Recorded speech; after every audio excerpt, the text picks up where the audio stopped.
Hello, friends and colleagues. Welcome back to the Think Catalyst podcast. My name is Ricardo Ferraris, and I'm here with my business partner, Vivek Kuchibotla, and we have another interesting podcast for you this week. Hello, Vivek. How are you? I'm good. Everything is good. It's warming up here in Chicago, so what's not to like? Excellent. Excellent. We have an interesting subject today. It's a subject we get often asked about from agencies, but especially from advertisers, as it relates to the agency pitch process and what to look out for in pitches, etc. And the title of this podcast is, why, and the theme and the conversation will be around why the final pitch presentation is not necessarily the best way to choose your agency. So with that, any starting thoughts from you, Vivek, on this matter? Well, I think once more we're going to go against the current because in a lot of the pitches that are happening nowadays, the final presentation plays a huge role in selecting the winner. And we don't believe that that's very smart. And we're going to talk about 4 reasons why um, advertisers should think twice about doing it. Well, I've been in many pitches. So I'll be able also to fill in some blanks and some perspective with some of these points. But it's interesting that often the great presentation in a pitch doesn't necessarily translate into a great relationship and great work and a great partnership between the agency and the client. And there's some issues around that. So, and these are the things that we're going to be talking about now. So I we'll think start. it's abundantly clear that there's more pitches than ever nowadays, and that means that something is not working. Because if you choose an agency and everything's working, you live happily ever after. You don't go out on another pitch in 1 year. So the more pitches there are and the shorter the average length of relationships, the more reason there is to believe that something is not working in the way advertisers are selecting agencies. And I think we've stumbled onto something, or we've been thinking about it. Now we're going to talk about it. And one would think that statistically speaking, more pitches means more possibility of errors and wrong partnerships and mismatches that happen in the pitch process. Absolutely. Okay. Absolutely. All right. Yeah. I'm going to start off with point number one. Okay. Shoot. And in pitches, and again, by the way, this is agencies doing this, but also clients not asking the right questions or understanding why this happens. So we don't want to necessarily look to blame one side or the other here, but we just want to highlight some of the issues that come up. But in the first point that we see is what you see necessarily in a presentation is not necessarily what you get. Okay. What you see is not necessarily what you get. And so, and that revolves around a lot of the promises and the commitments that the agency makes that are often not honored. I'm not saying all the time, but often they're not honored. Whether it's people, whether it's a creative solution, whether it's a team or agency resources, or even a way of working, which doesn't work. Some of that is dictated by the promises. Some of it is also dictated by the final contract or agreement that the agency has with the client. So, if the client reduces either, the compensation, that means that the agency will have to reduce resources and team, but maybe that hasn't been cleared up. But it happens more often than not. And after 6 months, the honeymoon is quickly over and red flags and alarm bells start ringing. So It's interesting, that phrase, what you see is what you get. What you see is not necessarily what you get. There's actually an agency in Spain which is called WYSIWYG. What you see is what you get, right? It's part of the Publicis Group, just a random comment there.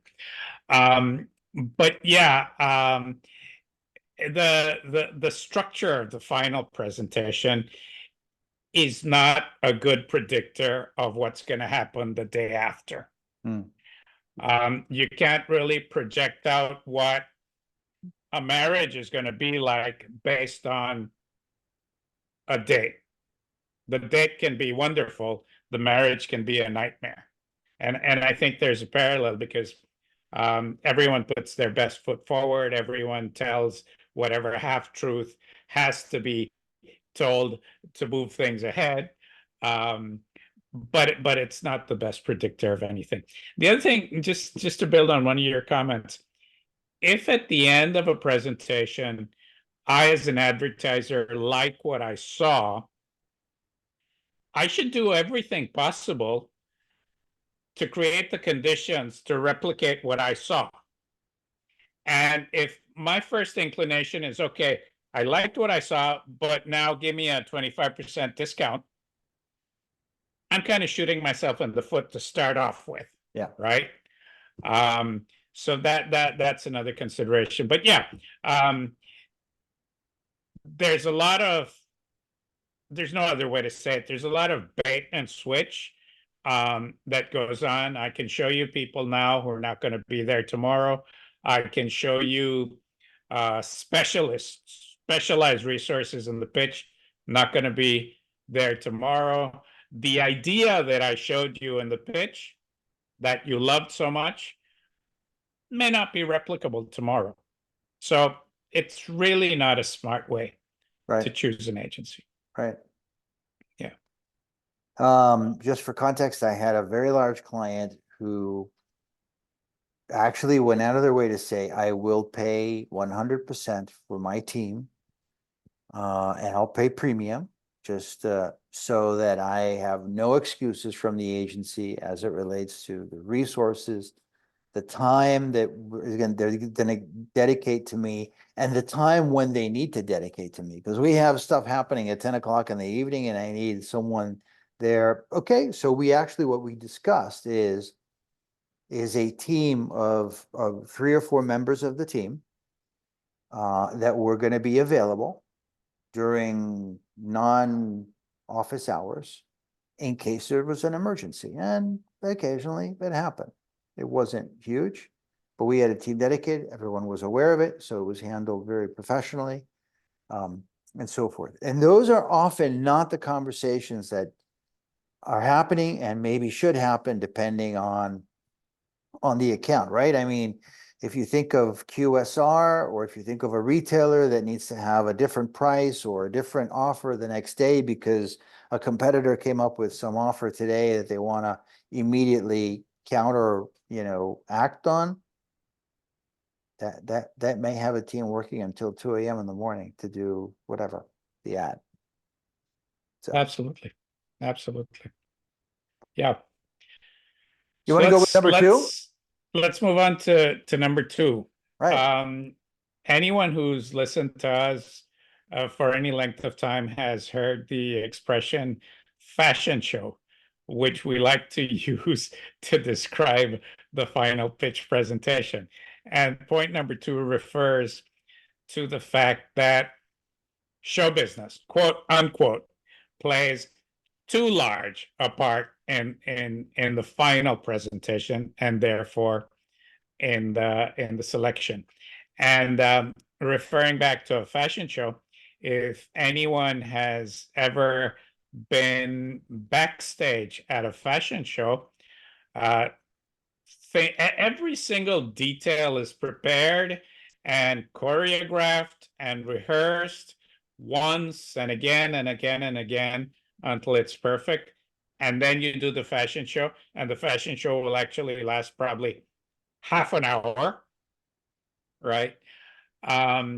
Well, that happens with pitches as well. Everything is rehearsed, everything is staged, it's scripted, every joke is rehearsed, um, and it's a show. It's a show put on at the end. And again, the show doesn't reflect life the day after. So there's too much show business involved. Right.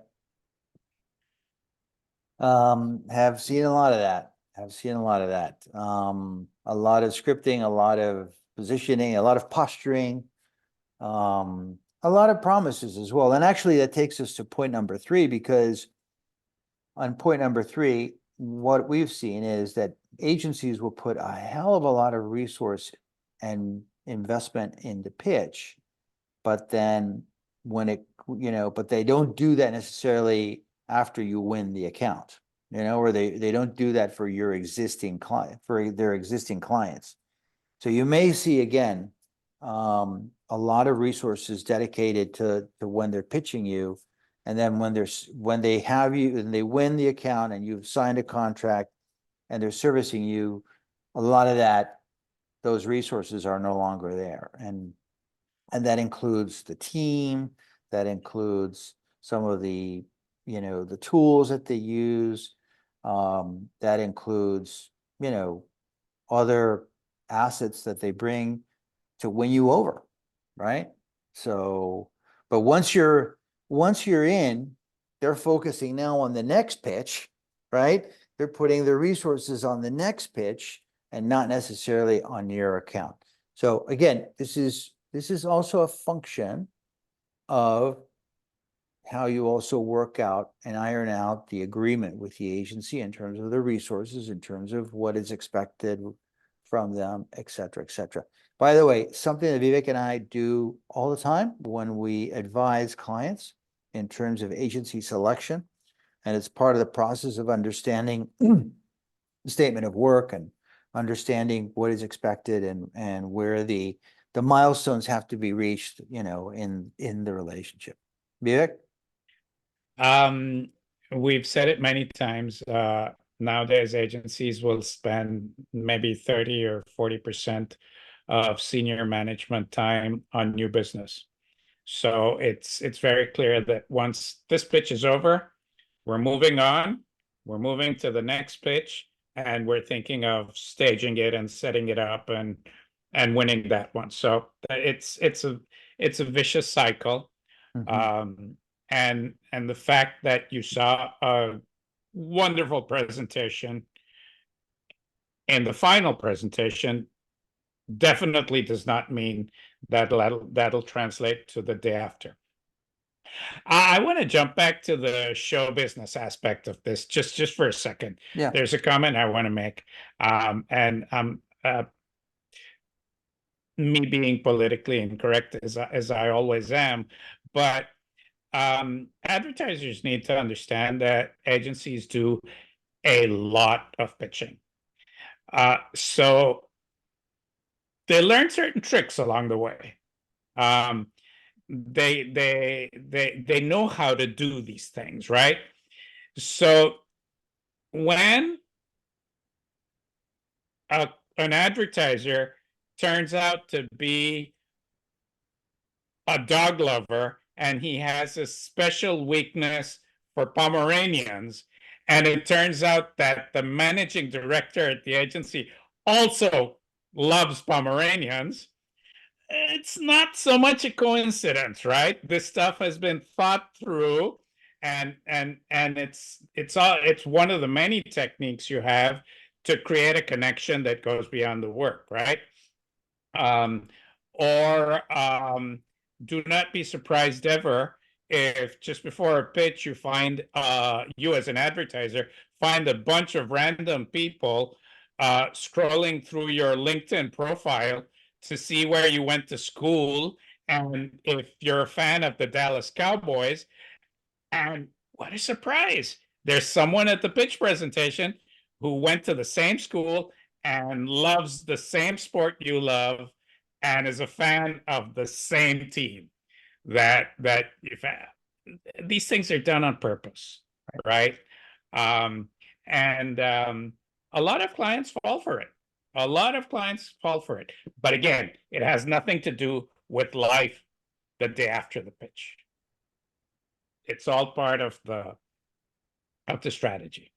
So Go on to Um, point 4 and tell us the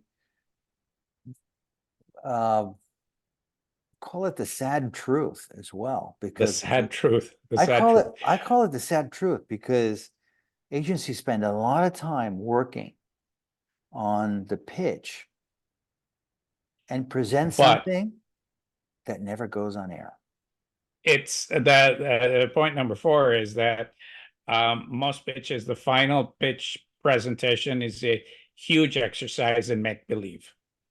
And first of all, it is generally a test to see your creative capabilities and your marketing thinking, but the underlying cause of the pitch might be service at the other agency is really bad. I need to fix it. As you mentioned, the other agency didn't have someone available on Saturday night at 11 p.m. to solve a problem, right? And that's never in the pitch brief, Right. but it is the cause of the pitch. So that's just an example of this exercise being make believe. We're talking about marketing.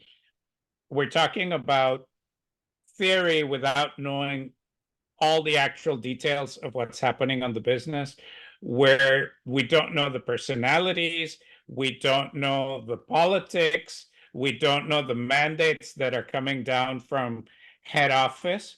So this is one of the reasons why work that wins pitches almost never gets produced, because it's all make believe, right? And again, an exercise in make believe doesn't predict what's going to happen when you actually have to do real projects in real life conditions with real people. That takes us to our conclusion as well. And one that Vivek and I advocate when we consult advertisers, as it relates to pitches and how to complete the selection of the agency. You want to talk a little bit about that conclusion, Vivek? Yeah, the only real way to gauge what the day after the pitch is going to look like is if you have a chance to work with real people on real projects under real conditions, and you give yourself a period of time. It can be 3 months, it can whatever period you want to work on, you want to work with, but give yourself a time, enough time to simulate real life. And once you've experienced what that looks like, then make your decision. That is the best way to minimize the risk of choosing the wrong agency, in our opinion. You do a pitch, you like an agency more than others for a number of reasons. Start dating, right? Do a dating process. Figure out exactly, how this agency works, how they think. Do they really understand your business? Are they understanding that from the very beginning, right? See how the real work is. Yeah. I always like to see cases. Cases are very important. Cases are most often are manufactured for pitches. You really want to see it's true. They're manufactured. What you want to see, you want to talk to an agency where you say, hey, I've seen that work. Right? You want to work with an agency where you've seen their work. When you know that they have a reputation, when you know that the clients that they're working with are very successful. That is very attractive. Always in the context of, are they able to do the work that I need? Okay, so a retailer will have a different type of need versus, fast moving consumer goods, or, a travel company, or a financial services company, etc. But when you don't see the cases, or you see cases where it's questionable where that originated, you got to ask yourself the question, is this the real thing? You want to have a team that has reputation, that also has stability, right? And it's easy to figure those out. So it's a very small But- community. But there's no way to figure it out in the context of a 2 or 3 hour presentation. Correct. That Yeah. just doesn't work. And one of the things that Vivek and I do is actually benchmark agencies in terms of their capabilities. We're not here to tell you this is a good agency or a bad agency. We're here to tell you that this agency or that agency has certain capabilities, competencies, a team, a reputation, experience with certain categories, etc., that may be interesting for your business, depending on your brief.